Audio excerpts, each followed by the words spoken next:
The rain began as a whisper against the windshield of the old Honda Civic, just light drops that danced across the glass like scattered thoughts. Sarah Martinez glanced at the darkening sky through the passenger window and felt a familiar knot of anxiety form in her stomach.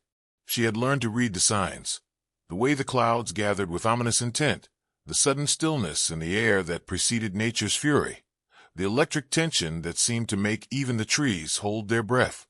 "Mom, are we going to make it home before it gets bad?" asked Emma, her 8-year-old daughter, from the back seat.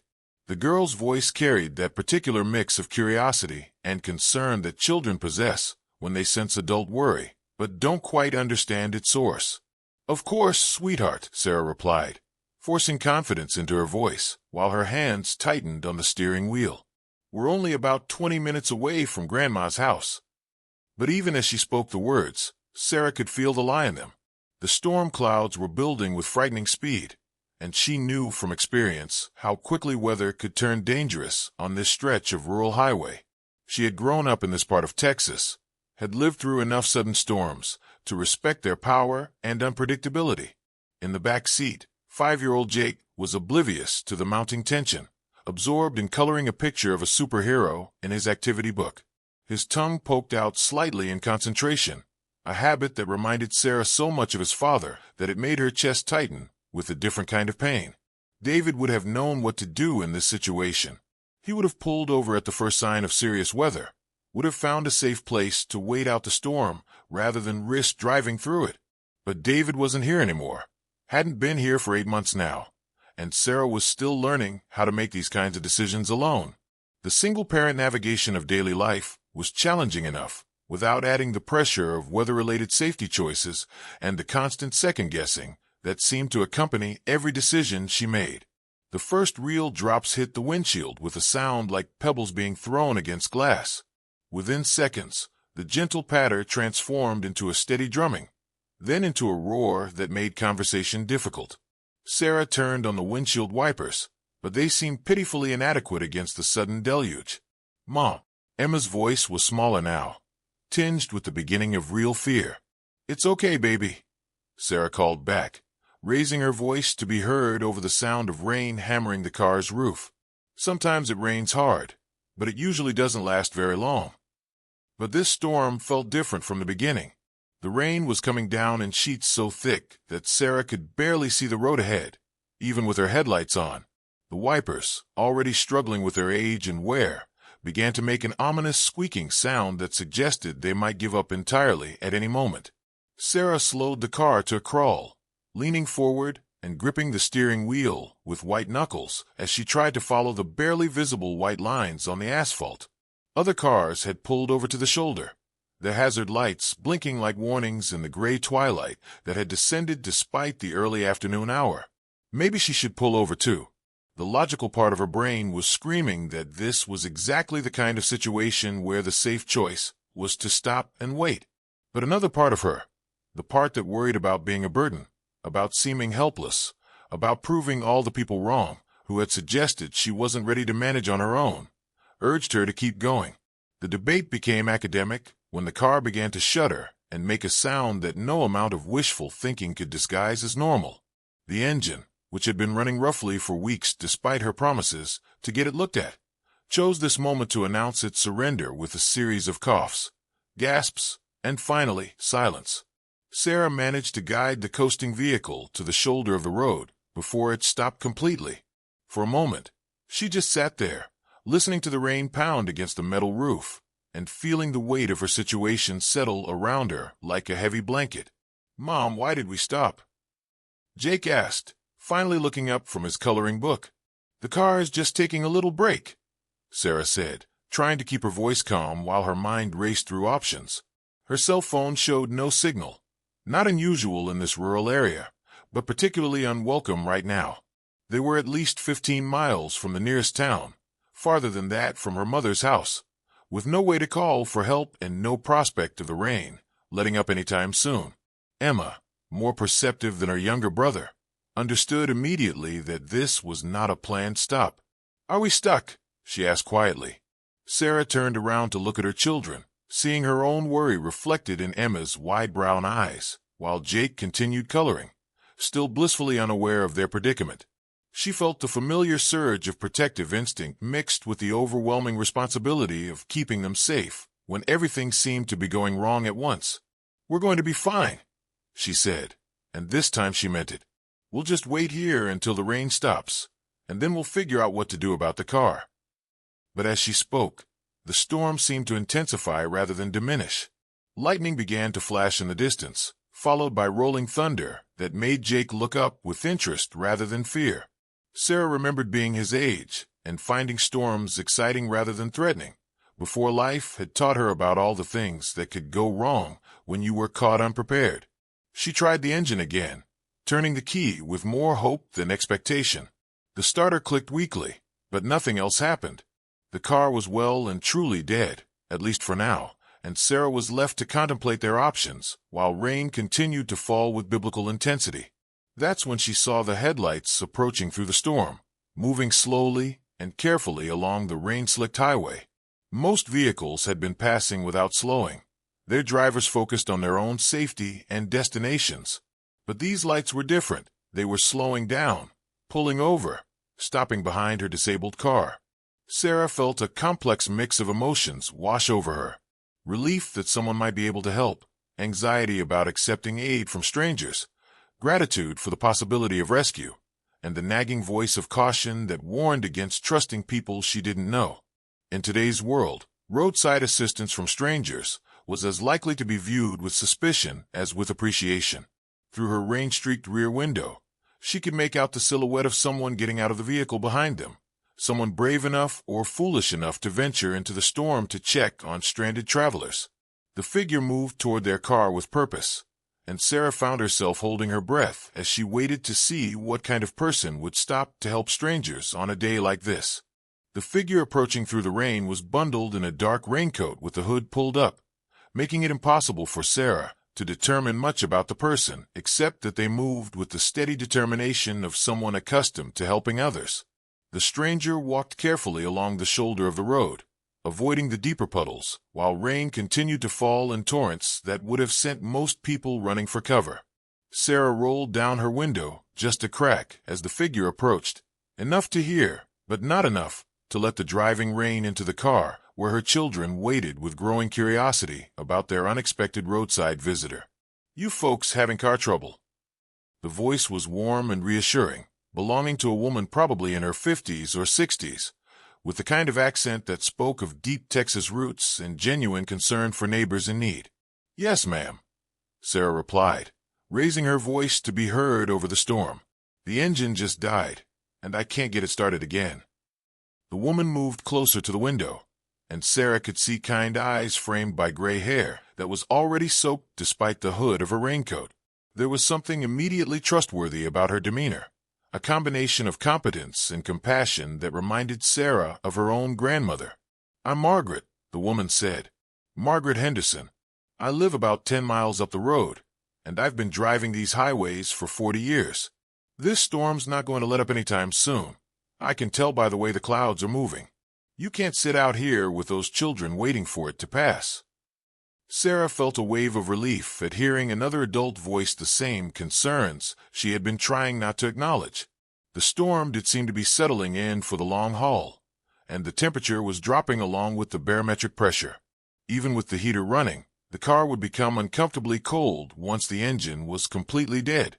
"I appreciate your concern," Sarah said carefully, "but I'm not sure what our options are. My phone doesn't have any signal out here." Margaret nodded knowingly. "Cell service is spotty at best in this area, and non-existent during storms like this. But you do have options. My truck is warm and dry, and I can take you and your children to town, where you can call a tow truck and arrange for repairs. Or, if you prefer, I can take you wherever you are headed, and we can worry about the car later." The offer was generous, but Sarah hesitated. Every instinct told her that Margaret was genuine in her desire to help, but years of cautionary warnings about strangers, reinforced by an endless stream of news stories about people who weren't what they seemed, made her wary of accepting assistance from someone she didn't know. As if reading her thoughts, Margaret stepped back slightly and spoke in a voice that carried understanding rather than offense. "I know you don't know me from Adam, and I know what they tell people about accepting help from strangers. But honey, sometimes strangers are just neighbors you haven't met yet. I've got grandchildren about the same age as yours, and I'd hope someone would help them if they were stuck in a storm like this." She gestured toward her vehicle, a large pickup truck with Texas plates and a bumper sticker that read, "Proud Grandma of Honor Students." "If it makes you feel better, my truck has GPS tracking that my son insists I keep activated, and my purse has my driver's license, church membership card, and pictures of those grandkids I mentioned. I'm not trying to pressure you, but this storm is getting worse, not better." As if to emphasize her point, a particularly strong gust of wind rocked Sarah's car slightly, and a flash of lightning illuminated the darkening afternoon with stark brightness. Jake finally looked up from his coloring, clearly startled by the thunder that followed. "Mom, that was loud," he said, his voice small with concern. Emma, meanwhile, had been listening to the entire conversation with the serious attention that children give to adult discussions they sense are important. "Mom," she said quietly, "maybe we should go with the nice lady. She seems like Grandma Ruth." The comparison to Sarah's own grandmother, a woman who had never met a stranger and had spent her life helping anyone who needed it, struck a chord. Ruth Martinez had always said that the world was full of good people disguised as strangers, and that most folks were just looking for opportunities to help if you gave them the chance. Margaret seemed to sense Sarah's internal struggle. "Tell you what," she said, "why don't you take a minute to think about it? I'm going to check under your hood, see if there's anything obvious wrong with the engine. Sometimes it's something simple that can be fixed right here." Without waiting for permission, Margaret walked to the front of the car and gestured for Sarah to pop the hood. Sarah complied, watching through the windshield as the older woman bent over the engine compartment, apparently unconcerned about the rain soaking through her coat. After a few minutes, Margaret returned to the driver's side window, shaking her head. "I'm not a mechanic, but it looks like your alternator belt snapped. That's not something you can fix on the roadside, especially in this weather. You're going to need a tow truck and a proper repair shop."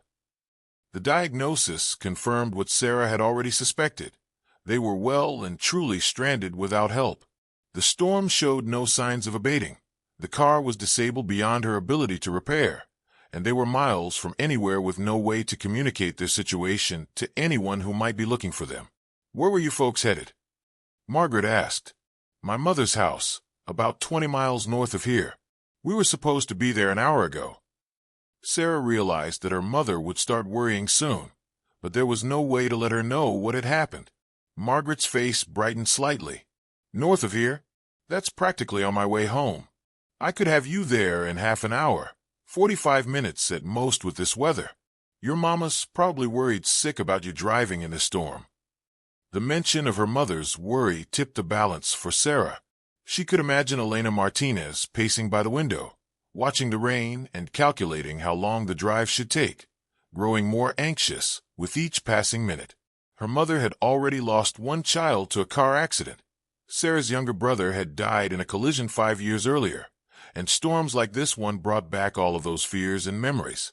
"Okay," Sarah said finally, the word coming out before she could second-guess herself any further. "Thank you. We accept your offer." Margaret's smile was radiant even through the rain-streaked window. "Good choice. Let me pull my truck up closer, and we'll get you and the children transferred over quickly. Grab whatever you need for the next day or two: purses, medications, important papers. We can worry about the rest once your car is safely in a repair shop." As Margaret returned to her truck, Sarah turned to face her children. "We're going to ride with a nice lady to Grandma's house," she announced, trying to project confidence in the decision she had just made. Emma nodded solemnly, apparently satisfied with the plan. Jake, however, had questions. "What about our car?" he asked. "Are we just leaving it here?" "Just for now," Sarah explained. "Tomorrow, when the storm is over, we'll arrange for someone to come fix it. The car will be fine here for one night." As she gathered their essential belongings, her purse, the children's overnight bags, Emma's stuffed elephant, Jake's favorite blanket, Sarah felt a mixture of anxiety and relief. They were about to entrust their safety to a complete stranger, but that same stranger represented their best hope of reaching safety and warmth before the storm got any worse. Margaret pulled her truck up close behind their car and got out again, this time carrying a large umbrella that she held over the children as they made the quick transfer from one vehicle to another. Her thoughtfulness in protecting them from the worst of the rain was another small sign that Sarah had made the right choice. Margaret's truck was everything Sarah had hoped it would be: warm, dry, and spacious enough for 2 adults and 2 children to travel comfortably. The interior smelled faintly of vanilla air freshener and coffee, with a hint of the lavender lotion that Margaret apparently favored. Country music played softly from the radio, turned down low enough to allow conversation, but loud enough to mask the worst sounds of the storm outside. The children settled into the back seat with the quick adaptability that kids possess, Emma buckling her seatbelt with practiced efficiency, while Jake marveled at the truck's size and height compared to their small Honda. Sarah found herself in the passenger seat of a vehicle that was clearly well-maintained and equipped for Texas weather, complete with emergency supplies visible in the back and a GPS system that looked more sophisticated than anything she had ever owned. "Everyone comfortable?" Margaret asked, adjusting her mirrors and checking to make sure her passengers were properly secured before pulling back onto the highway. "Yes, ma'am," Sarah replied, feeling some of her tension begin to ease as the truck's heater chased away the chill that had been building during their roadside wait. "I can't tell you how much I appreciate this. I was starting to panic about what we were going to do." Margaret waved off her thanks with the casual gesture of someone accustomed to helping others. "Honey, I've been in your shoes more times than I care to remember. Before I retired, I was a school bus driver for 32 years, and there's nothing quite like being responsible for other people's children to teach you about emergency preparedness and the importance of helping folks when they need it." That explanation put Sarah even more at ease. A retired school bus driver would certainly know about safety, about protecting children, about making good decisions under pressure. It also explained Margaret's immediate competence in handling their situation and her natural way with kids. "What did you retire from?"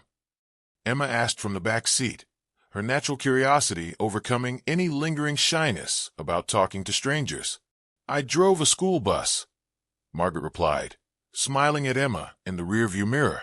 "Big yellow bus, just like the one you probably ride to school. I picked up children every morning and took them home every afternoon for 32 years. That's a lot of kids, a lot of miles, and a lot of stories." Jake perked up with interest.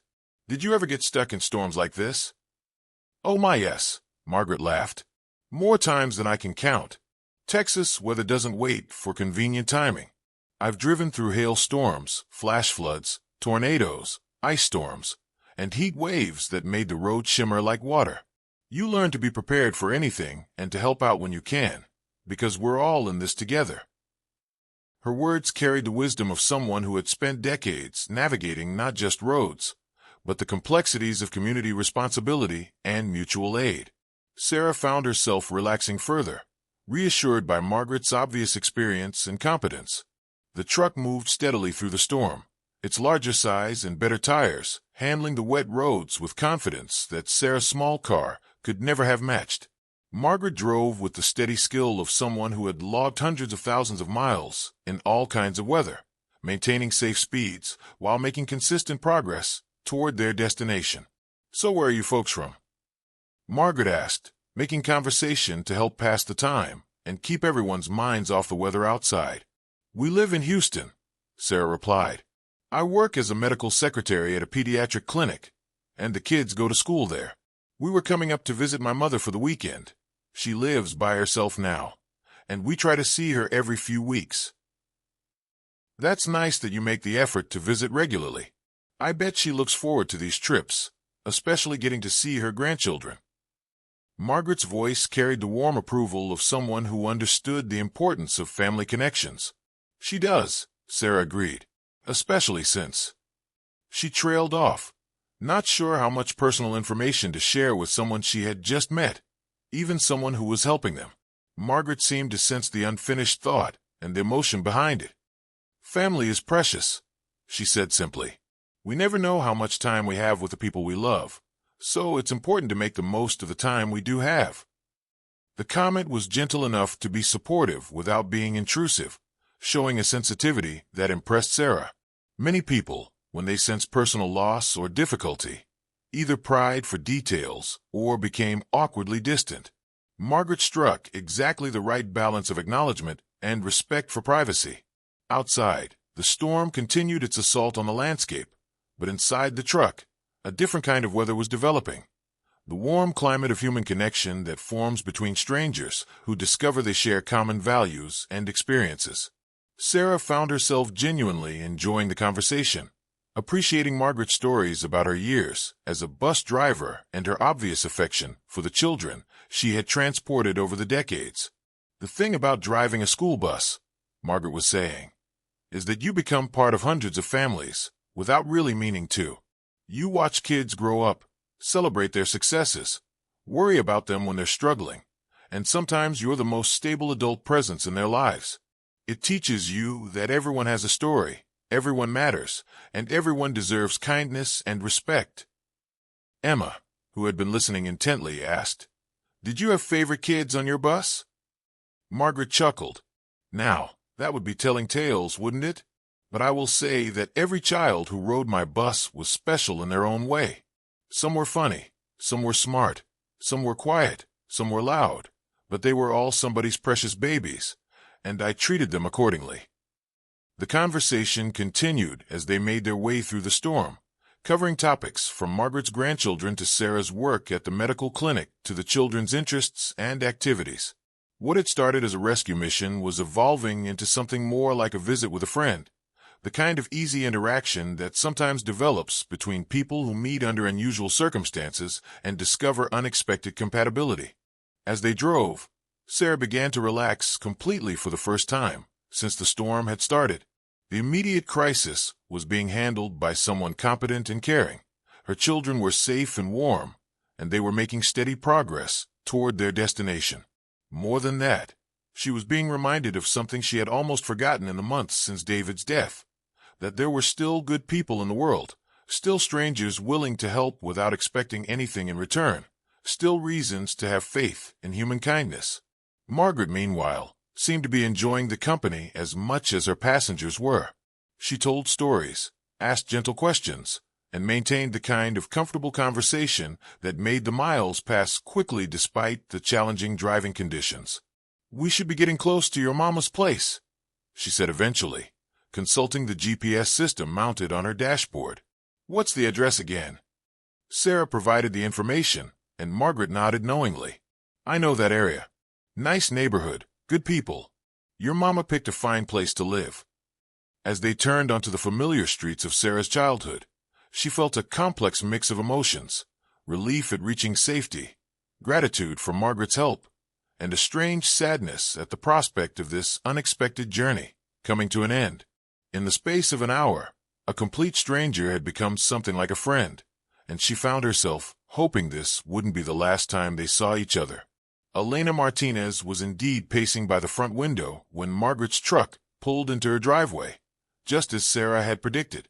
The older woman's face, creased with worry lines that spoke of too many anxious hours spent watching for loved ones to arrive safely, transformed with relief when she recognized her daughter and grandchildren through the truck's rain-streaked windows. Sarah could see her mother hurrying to the front door, grabbing an umbrella from the stand and preparing to brave the storm to help them get inside. At 72, Elena Martinez still moved with the quick efficiency of someone accustomed to taking care of others, her silver hair pulled back in a neat bun and her house dress covered by one of the colorful aprons she was never without during waking hours. "That must be your mama," Margaret observed, smiling at the sight of Elena's obvious relief and preparation to help. "She looks like the kind of woman who's spent her whole life taking care of people." "She has," Sarah agreed, feeling a familiar surge of affection for her mother. "She raised 4 children mostly by herself while my father worked construction, and even now she's always cooking for the neighbors or volunteering at the church or helping someone with something." Margaret pulled the truck as close to the front door as possible, minimizing the distance they would have to cover in the rain. Elena was already outside with her umbrella, apparently unconcerned about getting wet herself, as long as she could help protect her family from the storm. "Mija," she called out in Spanish, using the endearment that had followed Sarah from childhood into adulthood. "I was so worried about you driving in this weather." The children tumbled out of the truck and into their grandmother's arms, chattering excitedly about their adventure and the nice lady who had rescued them from the storm. Elena hugged them fiercely, her relief at their safety evident in the way she held them a moment longer than usual before ushering them toward the house. Margaret got out of the truck despite Sarah's protests that she should stay dry, insisting on helping carry their bags to the front door. Elena, meanwhile, was trying to process the presence of a stranger who had apparently played a role in her family's safe arrival.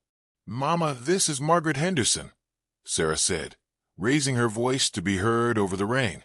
"She found us broken down on the highway and gave us a ride. I don't know what we would have done without her help." Elena's face immediately showed the kind of gratitude that only a parent or grandparent can feel when someone has helped protect their loved ones.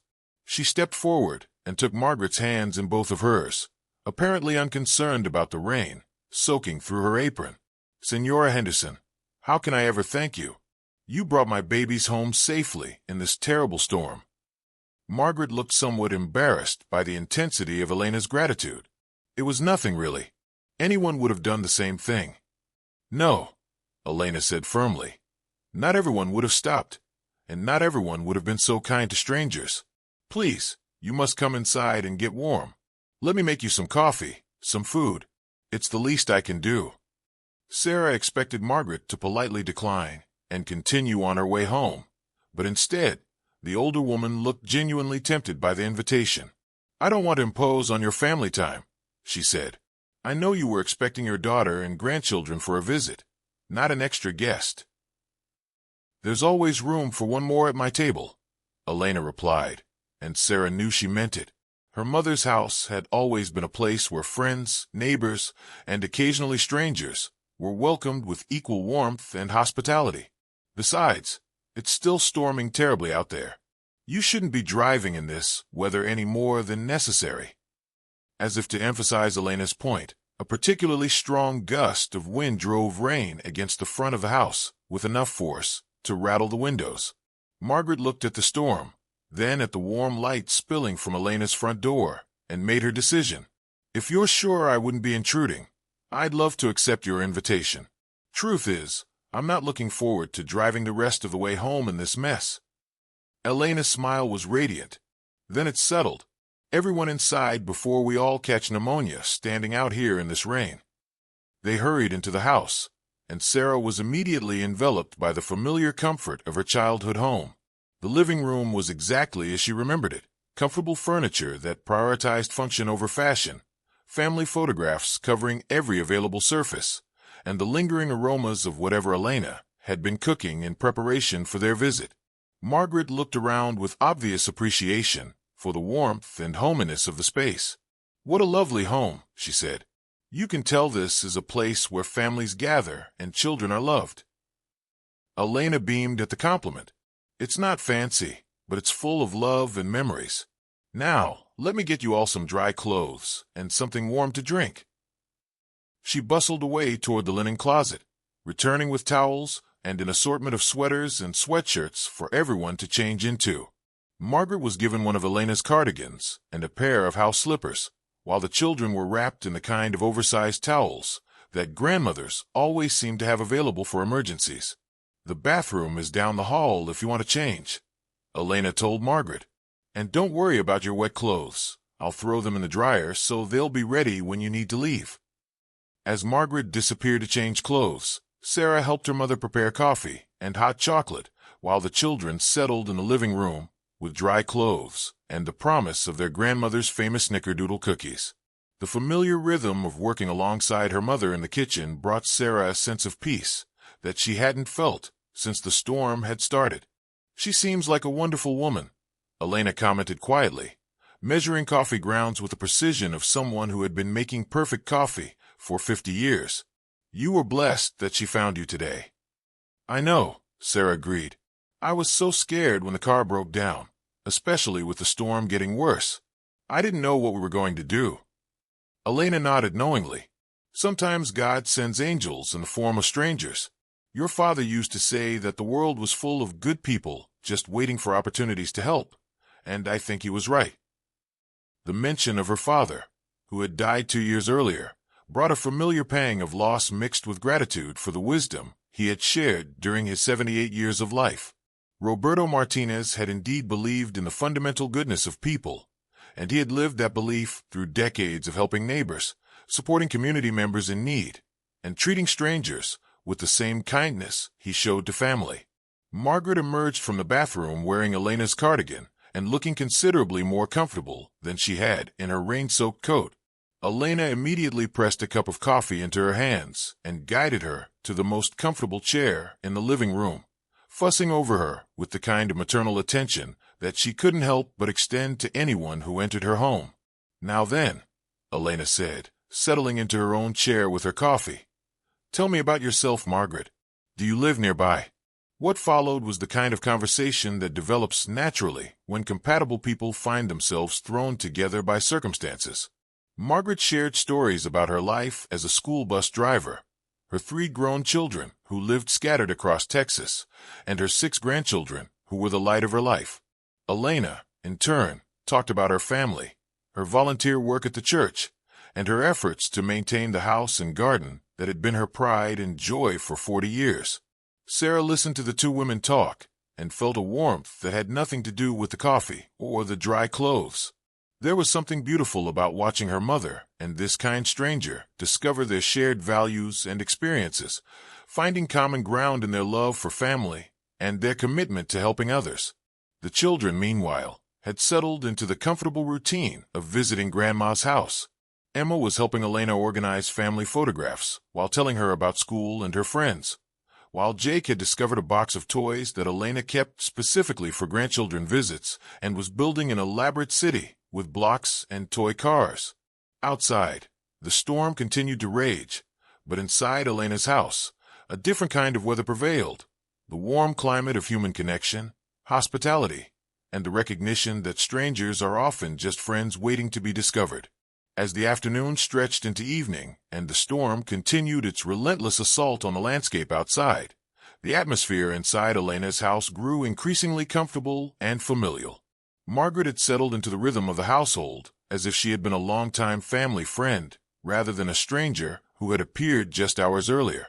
The conversation flowed naturally from topic to topic, covering everything from child-rearing philosophies to favorite recipes to memories of different storms they had weathered over the years. Sarah found herself relaxed in a way she hadn't experienced in months, listening to her mother and Margaret share stories and observations with the easy compatibility of people who had discovered they viewed the world through similar lenses.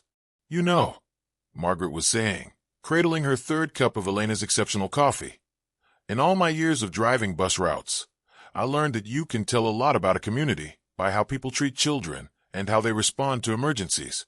This area has always impressed me with both." Elena nodded approvingly. "Roberto, that was my husband, used to say the same thing.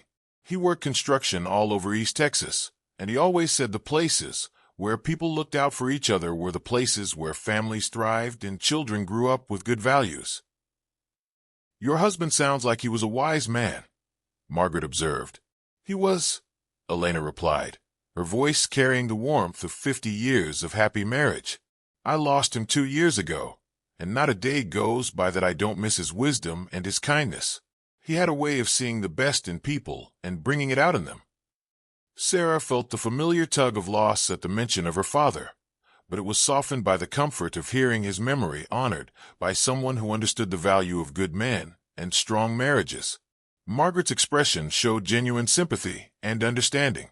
"It's hard to lose someone who's been your anchor for so long," Margaret said quietly.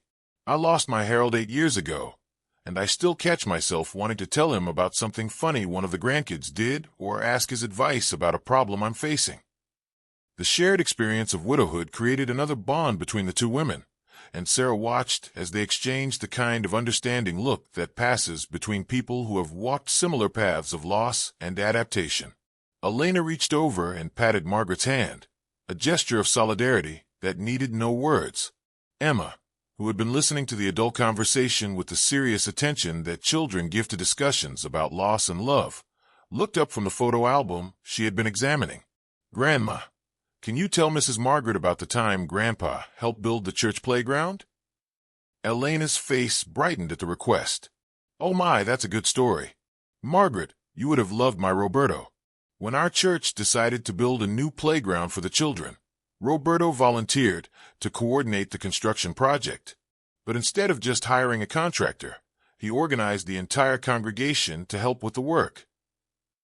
She settled back in her chair, clearly enjoying the opportunity to share one of her favorite memories. For 6 Saturdays in a row, families showed up with tools and lunch baskets and worked together to build that playground. Roberto made sure everyone had a job they could handle. Elderly people painted equipment while teenagers mixed concrete. Mothers organized lunch while fathers ran power tools.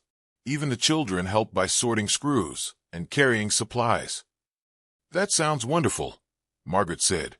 "What a beautiful example of community cooperation." "It was," Elena continued. "But the best part was what happened afterward. All those families had worked together, shared meals, solved problems, and celebrated small victories. They knew each other in a completely different way than they had before. The playground brought the children together, but building it brought the whole community together." Sarah remembered that project vividly. Remembered being a teenager and complaining about having to spend her Saturdays doing manual labor instead of hanging out with friends. But she also remembered the sense of accomplishment when the playground was finished, the pride her father had taken in organizing something that benefited everyone, and the way the church community had felt more connected afterward. "Your father was a special man," she told Emma and Jake, who were listening with fascination to stories about a grandfather they had been too young to know well. He believed that the best way to solve problems was to bring people together and let everyone contribute what they could. Jake looked up from his block construction project. "Did Grandpa build our playground at school too?" "No, sweetie," Sarah replied. "But he probably would have if they had asked him. Grandpa loved projects that helped children." Margaret smiled at the interaction. "It sounds like he passed those values on to his family. I can see his influence in the way you're raising these children, Sarah." The compliment touched Sarah more deeply than Margaret probably realized. Since David's death, she had struggled with self-doubt about her parenting, worried that she wasn't providing her children with everything they needed, concerned that she was failing to live up to the example set by her own parents. To hear someone she respected suggest that she was carrying on family traditions successfully meant more than she could easily express. "I try," she said quietly. "Some days are harder than others, especially since." She glanced toward the children, not wanting to remind them of their father's absence during what had become such a pleasant afternoon. Margaret understood the unfinished sentence and the careful consideration behind it. "Parenting is the hardest job in the world under the best of circumstances," she said. "Doing it alone requires extraordinary strength and courage. From what I can see, your children are lucky to have you as their mother." Elena beamed with pride at the praise for her daughter. "Sarah has always been strong," she said. "Even as a little girl, she was the one who took care of others, who made sure everyone was included, who stood up for children who were being picked on. She gets that from both sides of her family." The conversation was interrupted by a particularly loud clap of thunder that made everyone look toward the windows. The storm, rather than diminishing as they had hoped, seemed to be intensifying as evening approached. Lightning flashed frequently now, illuminating the rain-lashed landscape with stark, momentary clarity. "My goodness," Margaret said, looking out at the tempest. "I haven't seen weather like this in years. It's a good thing we're all safe inside." "You're not driving anywhere in this," Elena declared with the finality of someone who had spent decades making executive decisions about family safety. "Margaret, you'll stay for dinner, and if this storm doesn't calm down, you'll stay the night. I have a comfortable guest room, and there's no sense in risking your safety when you have a warm, dry place to wait it out." Margaret looked touched but hesitant. "That's very generous of you, Elena, but I don't want to impose on your family weekend." "Impose?" Elena laughed. "Honey, You rescued my daughter and grandchildren from a terrible situation. As far as I'm concerned, you're family now. Besides, I love having a house full of people. It gets too quiet here, by myself most of the time." Sarah realized that her mother's invitation came from genuine desire for company, as much as from concern for Margaret's safety. Elena had been living alone since Roberto's death, and while she maintained her independence with admirable determination, Sarah knew she sometimes felt isolated in the large house that had once bustled with family activity. "Please stay," Sarah added. "The kids would love it, and honestly, so would I. It's been wonderful getting to know you, and I'd hate for this to end with you driving off into a dangerous storm." Emma looked up from her photo album with bright enthusiasm. "Yes, please stay, Mrs. Margaret. You can help me and Grandma make cookies after dinner." Jake, not to be outdone by his sister, added his own plea. "And you can see the rest of my city. I'm building a whole downtown with skyscrapers and everything." Margaret looked around at the faces surrounding her, Elena's hopeful expression, Sarah's genuine warmth, and the children's obvious excitement at the prospect of an extended visit. Outside, another flash of lightning was followed immediately by a crash of thunder that seemed to shake the house, emphasizing the wisdom of Elena's suggestion. "Well," Margaret said, smiling at the unanimous invitation, "when you put it like that, how can I refuse? I'd be honored to stay for dinner, and if the storm keeps up like this, I'll gratefully accept your offer of the guest room." Elena clapped her hands together with delight. "Wonderful. Sarah, help me start dinner. Margaret, you just relax and keep the children company. Tonight we're having my famous chicken and rice with black beans, Roberto's favorite recipe." As the women moved toward the kitchen and the children continued their respective projects, the house filled with the comfortable sounds of family activity. Margaret found herself drawn into Jake's architectural explanations, while Emma showed her decades' worth of family photographs, each image accompanied by stories and context that painted a picture of a close-knit, loving family that had weathered various challenges together. Outside, the storm raged on, but inside Elena's house, something beautiful was happening. A chance encounter during a weather emergency was evolving into genuine friendship, the kind of connection that forms when people discover they share fundamental values and compatible personalities. What had begun as a simple act of roadside assistance was becoming something much more meaningful, a reminder that kindness creates its own kind of weather, warm and welcoming enough to transform strangers into family. Dinner at Elena's table was a revelation for Margaret, who hadn't experienced the warmth of multi-generational family dining since her own children had been young. The kitchen filled with the aromatic blend of cumin, garlic, and cilantro as Elena worked her culinary magic, transforming simple ingredients into a feast that spoke of love and tradition passed down through generations. Sarah moved around the kitchen with the muscle memory of childhood, knowing exactly where to find serving dishes and utensils, automatically helping with preparations in the seamless dance of family cooperation. Margaret watched this interaction with the appreciation of someone who understood how precious these connections were and how easily they could be taken for granted. "Mrs. Margaret," Emma said, setting the table with the careful precision of a child who took her responsibilities seriously, "do you have family dinners like this at your house?" "Not as often as I'd like," Margaret replied honestly. "My children are all grown up with families of their own, and they live in different cities. We get together for holidays and special occasions, but it's not the same as having regular family meals like this." Elena looked up from stirring the rice, her expression sympathetic. "That's one of the hardest parts about children growing up and moving away. You spend 20 years having dinner together every night, and then suddenly the table feels too big and too quiet." "Exactly," Margaret agreed. "I cook for one now, which means I usually don't put much effort into meals. It's hard to get excited about elaborate cooking when you're the only one who's going to eat it." Sarah felt a pang of recognition at Margaret's words. Since David's death, she had struggled with similar feelings about cooking and family routines, though her challenge was different, trying to maintain traditions and create special meals for her children while dealing with her own grief and exhaustion. "Well, tonight you're cooking for 5, Elena declared, handing Margaret a wooden spoon and pointing her toward the black beans. Stir those every few minutes so they don't stick to the bottom of the pot. There's nothing I love more than having people to cook for."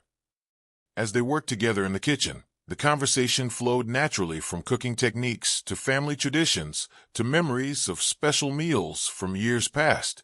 Margaret shared stories about her mother's German heritage and the elaborate holiday cookies they used to make together, while Elena described the Mexican dishes she had learned from her own grandmother and adapted over the years to suit her family's tastes. "Food is love made visible," Elena said, echoing a sentiment that Margaret had heard from her own mother decades earlier. "When you cook for someone, you're telling them they matter to you, that their comfort and happiness are worth your time and effort." Jake wandered into the kitchen, drawn by the delicious aromas and the sound of adult conversation. "It smells really good in here," he announced, trying to peek into the various pots and pans. "It does smell wonderful," Margaret agreed, ruffling his hair affectionately. "Your grandmother is an excellent cook. She makes the best food in the whole world," Jake declared with the absolute certainty of childhood. "Even better than restaurants." Elena beamed at the compliment. "That's because restaurant food doesn't have the secret ingredient," she told him conspiratorially. "What's the secret ingredient?" Jake asked, eyes wide with curiosity. "Love," Elena replied simply. "Every good cook knows that love is what makes food taste special." Margaret nodded in agreement. "My mother used to say the same thing. She could take the most basic ingredients and turn them into something magical because she cooked with love for her family." As dinner came together, they gathered around Elena's dining room table, which had been extended to accommodate their expanded group. The table itself told stories, nicks and scratches from decades of family meals, water rings from countless glasses, the patina of use and love that comes from being the center of family life for generations. Elena said grace, a simple blessing in Spanish that Margaret didn't understand, but that clearly carried deep meaning for the family. The words flowed with the rhythm of tradition, and Margaret found herself moved by the reverence and gratitude expressed in Elena's voice. The meal that followed was everything Margaret had hoped it would be. Delicious food served with generous portions of conversation, laughter, and the kind of comfortable interaction that makes strangers feel like family. Emma told stories about school and her friends. Jake described his latest artistic projects, and Sarah shared updates about her work at the medical clinic. Margaret found herself contributing stories about her bus-driving years, her grandchildren's antics, and her volunteer work at the local animal shelter. The conversation flowed naturally from topic to topic, punctuated by requests to pass dishes and compliments on Elena's cooking. "This rice is incredible," Margaret said, savoring another forkful. "I can taste at least 6 different spices, but they all work together perfectly." "It's my mother's recipe," Elena explained. "She taught me that the secret to good rice is patience and the right combination of spices. You can't rush it, and you can't skimp on the seasonings." As they ate, the storm outside continued its assault on the landscape, but inside the dining room, the weather was perfect, warm, comfortable, and filled with the kind of human connection that makes any space feel like home. Margaret realized that she hadn't felt this content, this genuinely happy, in months. After dinner, they moved back to the living room where Elena insisted on serving coffee and the promised cookies, while the children resumed their earlier activities. Margaret found herself settled in the most comfortable chair, watching Jake work on his block city, while Emma organized family photographs with the systematic thoroughness of a natural archivist. "You know," Margaret said to Sarah, who was curled up on the couch with her own cup of coffee, "I woke up this morning thinking it was going to be just another ordinary day. I was planning to run some errands, maybe work in my garden if the weather held, read a book. I never imagined I'd end the day having dinner with new friends and feeling more at home than I have in months." Sarah smiled. "I know exactly what you mean. This morning I was worried about the drive up here, concerned about the weather, thinking about all the things I needed to get done this weekend. I never could have imagined that a broken-down car would lead to one of the nicest evenings I've had in a long time." Elena, settling into her own chair with her coffee, looked around at her expanded family with obvious satisfaction. "This is what I miss most about when the children were all still at home," she said. "Not just the activity and the noise, but the sense of connection, of being part of something larger than yourself. A house feels different when it's full of people who care about each other. As the evening progressed, they shared more stories, looked through more photographs, and discovered more common ground. Margaret learned about Sarah's work, her challenges as a single parent, and her efforts to balance career demands with family responsibilities. Sarah learned about Margaret's children, her volunteer work, and her own adjustment to living alone after decades of marriage. The children, meanwhile, had claimed Margaret as their newest family member, showing her their favorite toys, asking her to read stories, and generally treating her with the casual affection they typically reserved for beloved relatives. Margaret, who missed having young people around, delighted in their attention and responded with the kind of patient interest that made children feel valued and heard. As bedtime approached for Emma and Jake, they both insisted that Margaret tuck them in along with their mother and grandmother, a request that touched her deeply. She found herself reading bedtime stories and listening to prayers that included thanks for the nice lady who helped us in the storm, and requests for her safe travels whenever she decided to continue her journey home. After the children were settled, the three women sat in the living room with fresh coffee, watching the storm continue its dramatic performance outside while enjoying the peaceful comfort of the house. The conversation had evolved into the kind of deep, meaningful discussion that sometimes develops between people who recognize they have found something special in each other's company. "I want you both to know," Margaret said, looking at Sarah and Elena with genuine emotion, "that today has been a gift. I stopped to help because it was the right thing to do, but I received far more than I gave. This evening, this warmth, this sense of family, it's exactly what I didn't know I was missing." Elena reached over and patted her hand. "You're welcome here anytime, Margaret. This is your home now, too, for as long as you want it to be."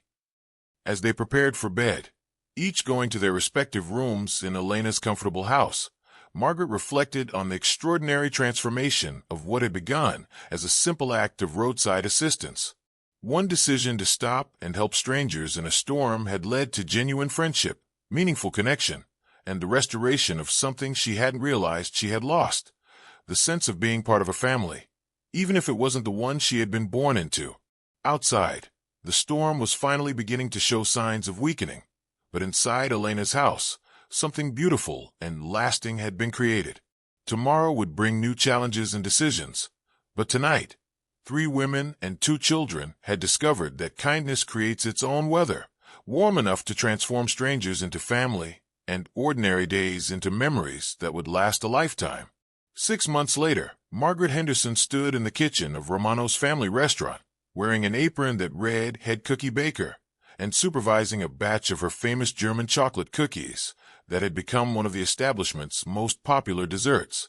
The transition from retired school bus driver to part-time baker had surprised everyone, including Margaret herself, but it felt as natural as if she had been meant for this role all along. The connection that had begun during that stormy afternoon had continued to grow and evolve in ways none of them could have predicted. Margaret had become a regular visitor to Elena's house, officially as a weekly dinner guest, but unofficially as an adopted member of the family. Elena, in turn, had found in Margaret the kind of friendship that comes rarely in life. Someone who shared her values, understood her experiences, and brought her own wisdom and humor to their relationship.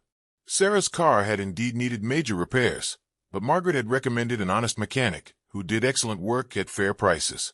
More importantly, the weekend that had begun with automotive disaster had ended with the beginning of friendships that enriched all their lives. Margaret had become like a second grandmother to Emma and Jake, someone they could count on for birthday celebrations, school events, and the kind of steady presence that children crave. The idea for Margaret to work at the restaurant had come from Sarah, who had noticed how much her new friend enjoyed cooking for others and how much Elena loved having someone to share kitchen duties with. When Sofia Romano mentioned needing part-time help with baking and food preparation, Sarah had suggested Margaret for the position. It had been a perfect match. Margaret brought decades of experience feeding children, understanding what made food appealing and nutritious. She had also brought her mother's German baking recipes, which had added a new dimension to Romano's menu and attracted customers from neighboring towns who came specifically for her cookies and strudel.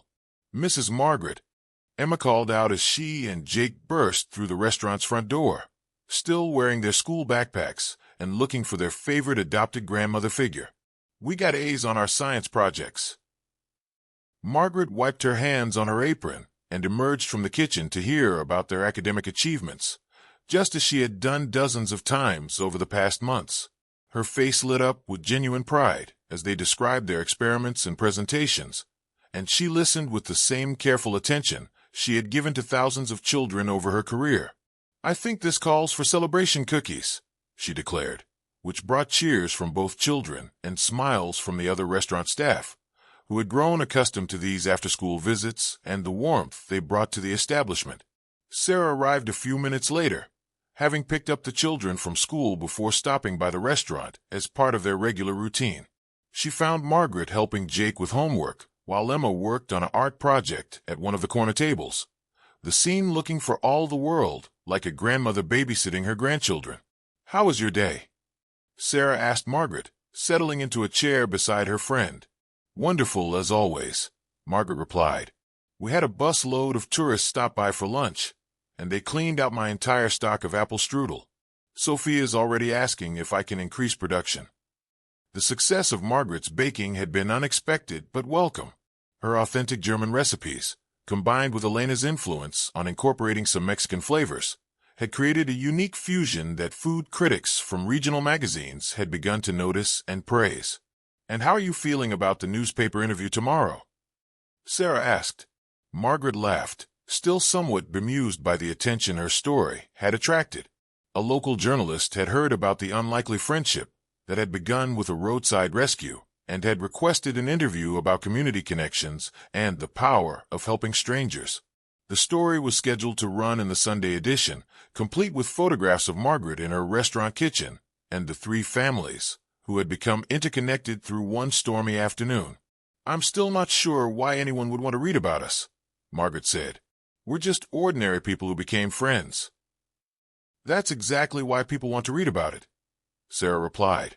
"In a world where everyone seems to be afraid of strangers and suspicious of each other's motives, your story reminds people that good things can still happen when we choose to help each other."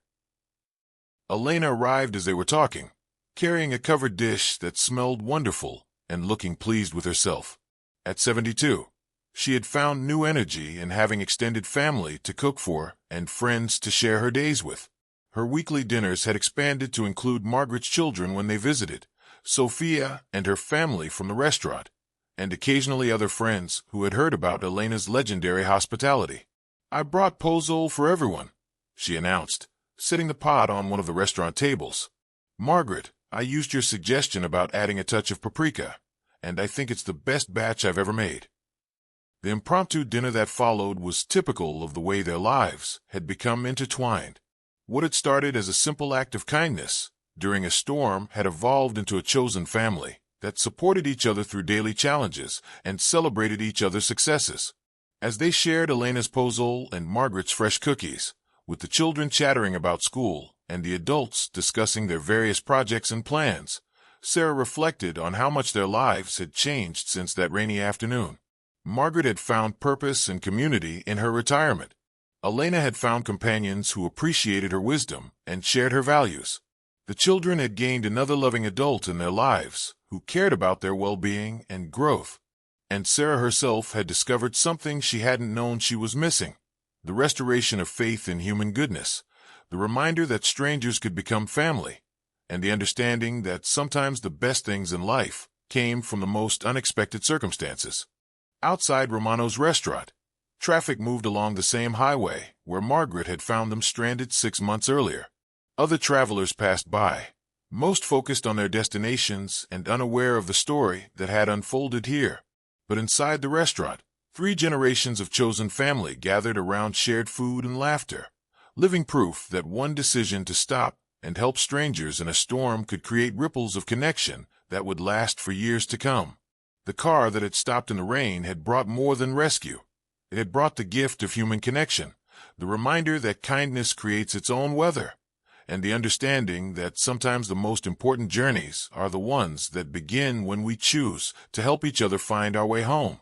As the evening light faded and they prepared to part ways until the next day, Margaret looked around at the faces of the people who had become her family and felt the same sense of gratitude she had experienced that first stormy night. She had stopped to help strangers in need, but in doing so, she had found exactly what she herself had been needing all along: a place to belong, people to care about, and the daily proof that the world was still full of love waiting to be shared. The storm had passed long ago, but the warmth it had created continued to sustain them all, a reminder that sometimes the most beautiful weather comes not from a sky, but from the human heart's capacity to shelter and nurture those who need it most.